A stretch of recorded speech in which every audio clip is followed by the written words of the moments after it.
Estudando Kardec.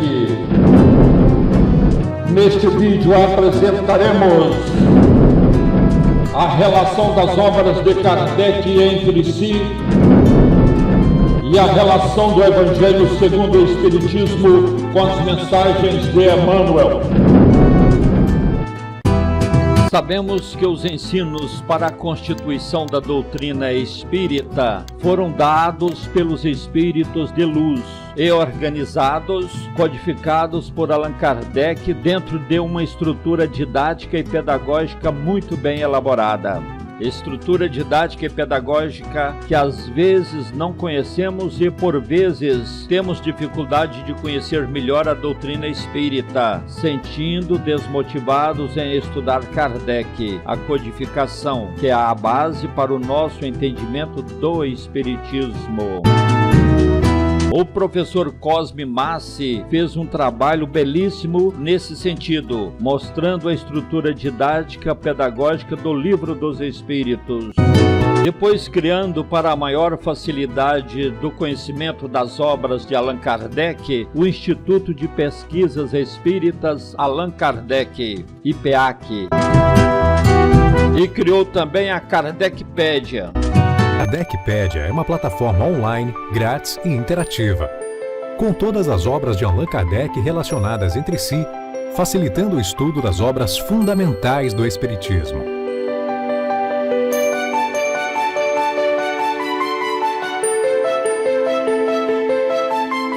Todas as obras de Allan Kardec foram inseridas em partes, capítulos e itens.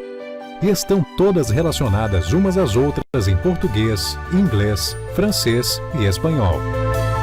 Você também pode fazer o download das obras de Kardec em vários idiomas e de muitas outras obras por ele citadas. Na Kardecpédia você encontra o que Kardec escreveu, leu e comentou. E com um simples clique, você pode visualizar os textos de Kardec em 2 idiomas, a fim de comparar uma tradução com o seu original francês, ou 2 traduções em 2 idiomas diferentes, tudo em uma única tela. A Kardecpédia tem uma das mais modernas ferramentas de busca atuais. Investimos em uma tecnologia de buscas para que você localize facilmente palavras, textos ou títulos. É uma espécie de Google de Kardec. A Kardecpédia não para de crescer e você também pode ser um colaborador intelectual da plataforma. Como ajudar a expandir o conteúdo da Kardecpédia? O usuário poderá interagir com a Kardecpédia propondo novos relacionamentos entre os itens que compõem cada obra, bem como enviando cópias digitais de livros de Kardec e de outros livros por ele citados. Você pode colaborar de 4 maneiras. 1. Propondo novos relacionamentos entre os itens das obras de Kardec. 2. Enviando cópias digitais de edições originais das obras de Kardec. 3. Enviando cópias digitais de traduções das obras de Kardec de domínio público. 4. Enviando cópias digitais de livros citados por Kardec em suas obras. Como nos ensinou Kardec, antes de fazer a coisa para os homens é preciso formar os homens para a coisa, como se formam obreiros antes de lhes confiar um trabalho. Kardecpédia. É grátis. Conheça, estude, inscreva-se. Acesse www.kardecpedia.com.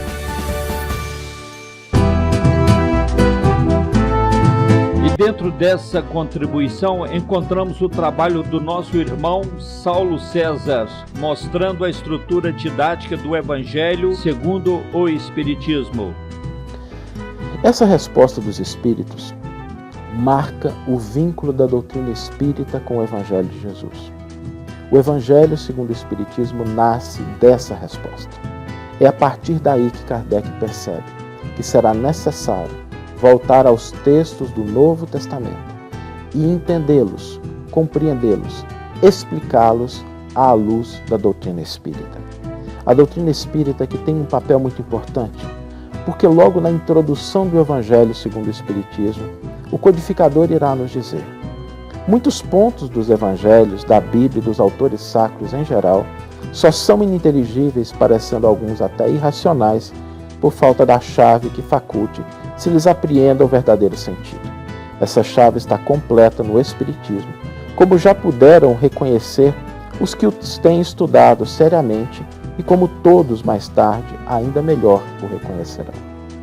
A doutrina espírita é a chave para que nós possamos entender em sua completude o ensino e a vivência de Jesus. Mas não basta ter a chave, achar a chave muito bonita, andar com ela no bolso, olhar para ela, passar no cabelo. O importante é que nós utilizemos essa chave. E é isso que Allan Kardec faz quando ele elabora o Evangelho segundo o Espiritismo.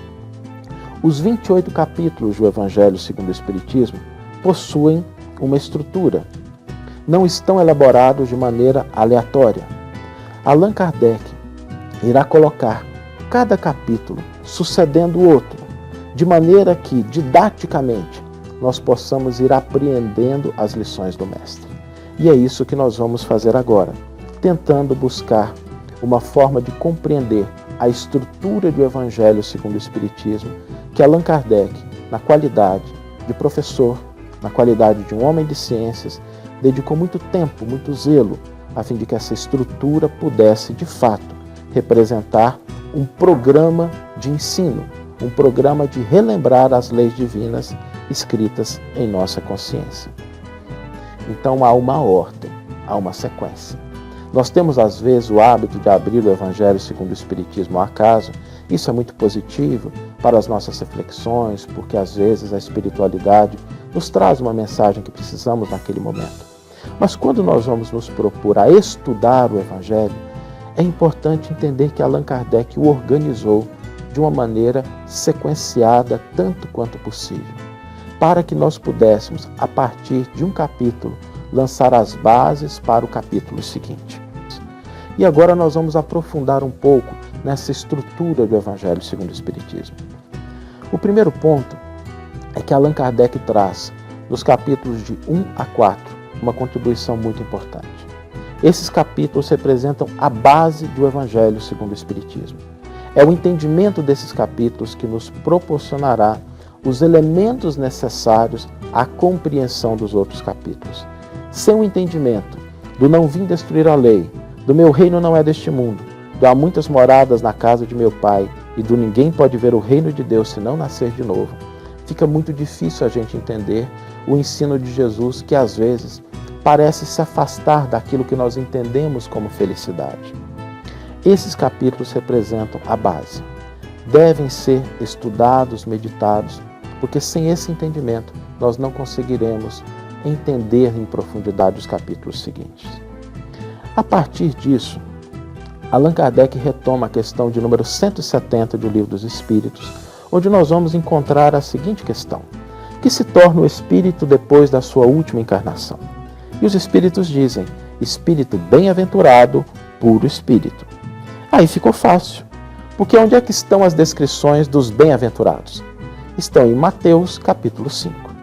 Allan Kardec, a partir dessa resposta, irá trazer para o Evangelho segundo o Espiritismo a análise das bem-aventuranças e dedicará 5 capítulos para a análise desse ensino precioso de Jesus. Os capítulos de número 5 até o número 10 do Evangelho analisarão exatamente essa característica. Esses capítulos de 5 a 10 representam o processo de redenção individual, que não é simples. Diga-se de passagem que atingir o estado de bem-aventurado não é algo que possamos fazer de um dia para o outro. Nós não sabemos quanto tempo e quanto esforço isso levará, mas ele pode começar a partir de hoje. E, sabendo dessa dificuldade, Allan Kardec estrutura os capítulos de 11 a 17 para nos orientar. Nós temos aí uma sequência daqueles exercícios diários que precisamos fazer para atingir o estado de bem-aventurado. Allan Kardec irá colocar no capítulo 11, amar ao próximo como a si mesmo, porque é mais fácil a gente começar amando o próximo. E depois, no capítulo 12, o amor aos inimigos. Lembremos que Kardec disse que organizou as máximas metodicamente. No capítulo 11, amar ao próximo. No capítulo 12, amar aos inimigos, porque já é algo um pouco mais difícil, é um curso mais avançado. E a partir daí ele vai nos dando dicas de cada um dos capítulos até o capítulo 17, onde ele encerra os sede perfeitos. Nós temos aí, nesses capítulos de 5 a 17, uma base importante para a nossa redenção individual.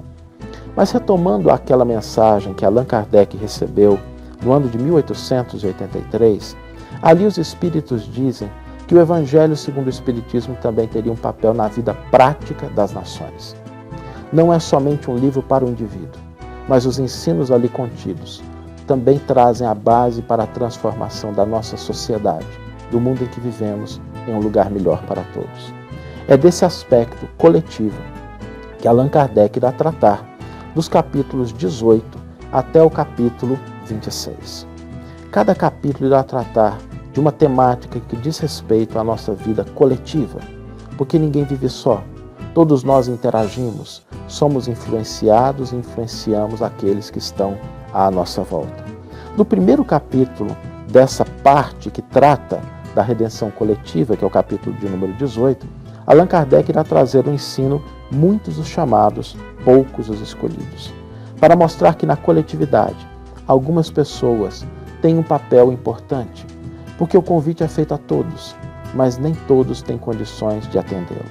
Alguns preferem outras coisas que não atender à tarefa de renovação íntima e de construção de um mundo melhor. Depois desse processo de redenção coletiva, Allan Kardec encerra o Evangelho segundo o Espiritismo com 2 capítulos muito importantes: Pedi e obtereis, e uma coletânea de preces espíritas. Prece para toda situação. Quando nós estamos doentes, quando o outro está doente, por um obsidiado, por uma criança que acaba de nascer, por alguém que acabou de desencarnar, por alguém que está em vias de desencarnação. Por que é que Allan Kardec encerra com essas preces? Porque a prece é o momento em que nós podemos nos unir ao Criador. E a palavra religião e o Espiritismo, no seu aspecto religioso, atende esse propósito, de unir a criatura com o Criador.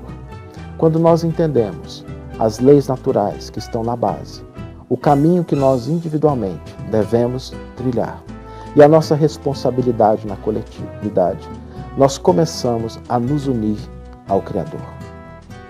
Em linhas gerais, qual a estrutura que Kardec utiliza para um capítulo do Evangelho segundo o Espiritismo? Nós já vimos que, pela orientação que ele nos deixa na introdução, existe uma certa ordem em relação aos capítulos. Ou seja, um capítulo precedente, ele prepara o capítulo em estudo, e esse capítulo em estudo serve de base para o capítulo subsequente. É muito importante termos isso em mente, porque se pegarmos o Evangelho lá pelos seus capítulos finais, sem termos entendido a base dos seus capítulos iniciais, obviamente que poderemos fazer as nossas reflexões, tirar conclusões importantes, orientações para a nossa vida.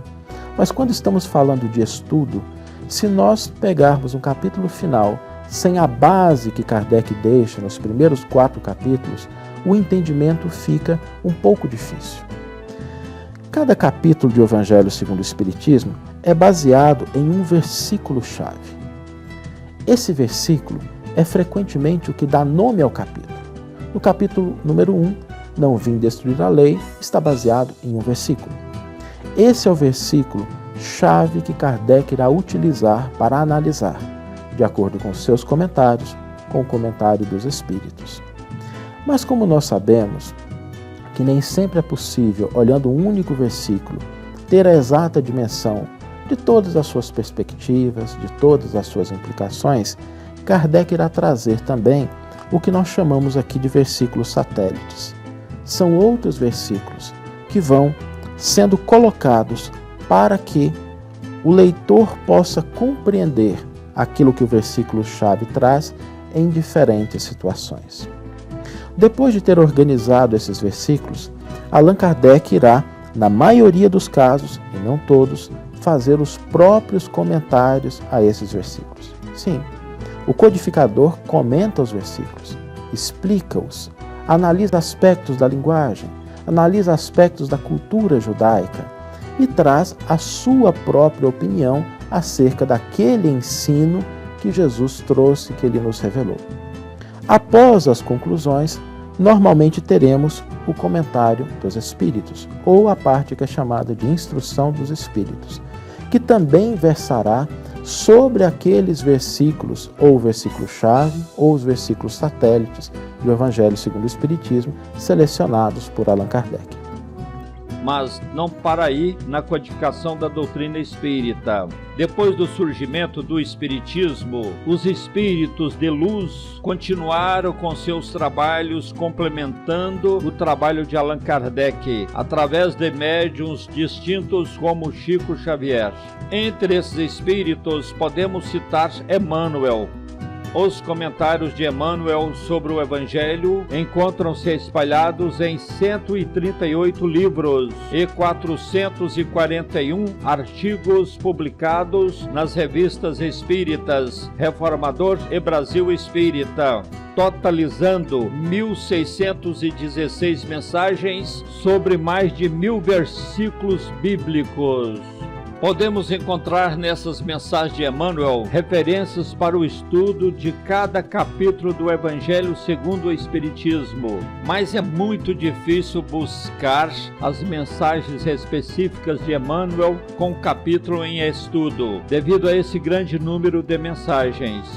Só para você ter uma ideia, estudando o capítulo 9 do Evangelho segundo o Espiritismo, você pode buscar as mensagens de Emmanuel que condiz com esse capítulo, com orientação para as nossas atitudes, para tornarmos pessoas dóceis, mansas, pacíficas, etc. Você vai encontrar, então, só para o estudo desse capítulo, 12 mensagens de Emmanuel em 5 livros e 4 edições da revista Reformador.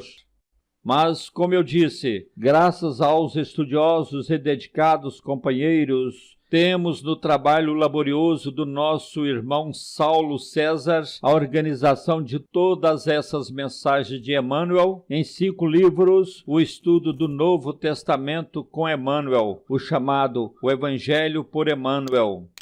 Vejamos. Olha só, Saulo, como é que surgiu esse projeto, o Evangelho por Emmanuel? A história desse projeto é interessante, Geraldo, porque ele tem 2 fases bem distintas, né? Há alguns anos atrás, nós começamos no culto do Evangelho no Lar a estudar o Novo Testamento, além das obras da codificação. E nós buscamos uma forma de ter um apoio de alguém que nos auxiliasse a entender os textos, e quem melhor do que Emmanuel para nos apoiar nesse trajeto. E nós começamos a organizar uma lista dos comentários do Emmanuel por versículos do Novo Testamento. Uma lista que servia para a gente, lendo o Novo Testamento, lendo a Bíblia, verificar se o benfeitor tinha comentado alguma coisa, que nos ajudasse a extrair a essência daquele ensino. Daquele versículo especificamente. Daquele versículo especificamente. E com o passar do tempo, isso foi se tornando uma lista cada vez maior, outras pessoas foram contribuindo com sugestões, e nas palestras que a gente fazia nas casas espíritas, a gente comentava, distribuía, e isso foi tomando um certo corpo. Essa foi a primeira fase do projeto. A segunda teve início no dia 2 de março de 2013. Num evento aqui na FEB, uma companheira nossa, a Terezinha, do GEOD, daqui de Brasília, comentou com você sobre essa lista, e a gente marcou, eu me lembro bem, no outro dia, um domingo, pela manhã, ali pelas 9 horas, para a gente conversar sobre o projeto.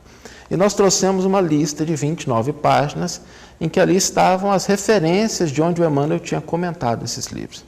A partir daí começou uma nova fase muito importante nesse projeto, porque com o apoio da FEB, com a montagem de uma equipe, a gente começou não só a relacionar, mas a compilar esses comentários e estender a busca a toda a obra do Chico Xavier, tanto de livros quanto em publicação. Foi um trabalho muito intenso, de reuniões semanais, em que a gente teve a equipe toda junta, discutindo questões metodológicas, de forma, e aí a gente chegou nesse resultado que para a gente é muito gratificante. Volume 1, o Evangelho por Emmanuel, comentários ao Evangelho segundo Mateus. Volume 2, o Evangelho por Emmanuel, comentários ao Evangelho segundo Marcos. Volume 3, o Evangelho por Emmanuel, comentários ao Evangelho segundo Lucas. Volume 4, o Evangelho por Emmanuel, comentários ao Evangelho segundo João. Volume 5, O Evangelho por Emmanuel, comentários dos Atos dos Apóstolos.